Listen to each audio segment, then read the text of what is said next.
दूसरी वीडियो बना लेते हैं, याद और अनुभव। अनुभव और यादें इकट्ठी हैं क्योंकि यादों के साथ अनुभव जुड़े होते हैं, अनुभवों के साथ यादें। तो आज मुझे एक और अद्भुत सी याद आ रही है। जब जबलपुर में मैंने 5वीं क्लास के बाद वहाँ 2 साल काटे, हाँ, फिफ्थ सिक्स शायद 2 क्लासें वहाँ पढ़ी। 7th में आई थी यहाँ, या 8th में, मुझे भी इतना भी याद नहीं आ रहा है। शायद 8th में आई थी। 2 साल पढ़ी हूँ वहाँ पे। तो वो 2 साल मेरे जिंदगी के स्वर्ग से सुंदर, वो जबलपुर में जो बीतते हैं। तो पापा तो आर्मी में थे। उनके मतलब आए दिन फंक्शन इतने देखे उन 2 सालों में। कोई दिन ऐसा नहीं होगा जिस दिन पार्टी नहीं हो और फंक्शन नहीं हो। और पापा के साथ और सिनेमा थिएटर में वो तो जाते थे, मम्मी पापा। और वो तो बताया था आपको कि मैं मूंगफली खिलाते थे वो। पापा हमें मूंगफली की पैकेट लेके दे देते थे, तो हम फिल्म देखने चले जाते थे। पिक्चरों का पता तो होता नहीं था। एक याद है, राम तेरी गंगा मैली की। उसके बाद हर संडे को पापा हमें लेके जाते थे। वहां पे एक बहुत अच्छा स्थान था, बेड़ा घाट और धुआंधार। वो बड़े अद्भुत, वो मेरे दिल दिमाग और रोम रोम में ऐसी जगह बसी हुई ना। वो नर्मदा नदी के तट थे शायद, नर्मदा नदी जी थी वो। तो वहां पे नावें चलती थी। चारों तरफ सफेद संगमरमर के पहाड़ थे वहां पे। और बीच में नाव नाव में जाते थे। मतलब ये किश्तियां होती हैं जो आज भी चलती होंगी वहां पे। अभी तो बड़ी प्रोग्रेस हो गई होगी। कई साल पुरानी बात बता रहे हैं हम, जब हम 5वीं क्लास में थे। अब तो पता नहीं कितनी इम्प्रूवमेंट हो गई होगी वहां पे। कभी उस धरती ने मुझे बुलाया तो जाएंगे। तो वहां पे जाना, संगमरमर के पहाड़ देख के मैं दंग रह जाती थी कि सफेद पहाड़। हमारे यहाँ देखो पहाड़ होते हैं ना, हरियाले हरे पहाड़, तो वहां तो वाइट पत्थरों के पहाड़।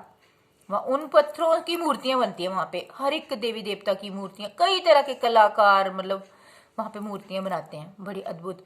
और वहां की एक चीज और बड़ी अच्छी थी कि मोतियों की मालाएं होती थी वहां पे। अद्भुत मोती थे, इस तरह के मोती थे शायद। हर कलर के मोतियों के टॉपर्स, ब्रेसलेट, मालाएं, वो वहां पे बड़ी बिकती थी। मैं बड़ा पहनती थी वो, ले लेकर बहुत पहनती थी। और अपनी फ्रेंड्स को भी घर में सेंड करती थी, किसी किसी के थ्रू भेजती थी। जब मैं वहां से आई तब भी लेकर आई थी। पहनती थी मैं वो टॉपर्स, अलग अलग कलर के मोती, अद्भुत मोती, बड़े प्यारे प्यारे थे।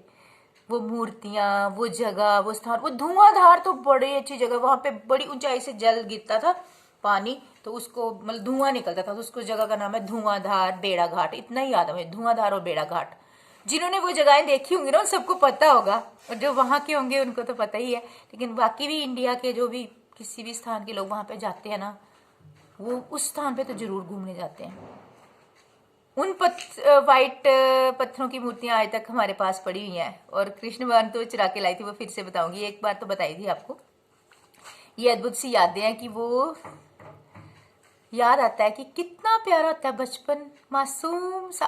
और यार मैं फिर से ना उसी बचपन में डूब जाना चाहती हूँ। मुझे नहीं बड़े होना अब, बस चली मैं बचपन में रिवर्स।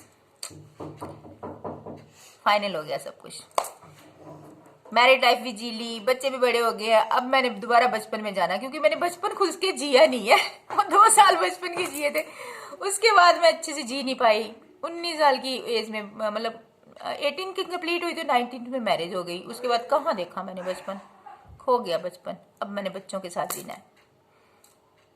तो अपने अंदर का बचपन जिंदा रखिए, अपनी कलाएं जिंदा रखिए, अपने भीतर की हुनर, जो भी हमारे हॉबीज हैं उनको जिंदा रखिए। मेरा तो यही मानना है कि अगर हम अपना बचपन और अपनी हॉबीज को जीवित रखेंगे लाइफ टाइम के लिए, तो हम जी सकते हैं। वरना हमारा जीने का और कोई सहारा नहीं है। एक परमात्मा का ना, एक हमारी हॉबीज। जय मां अनंता।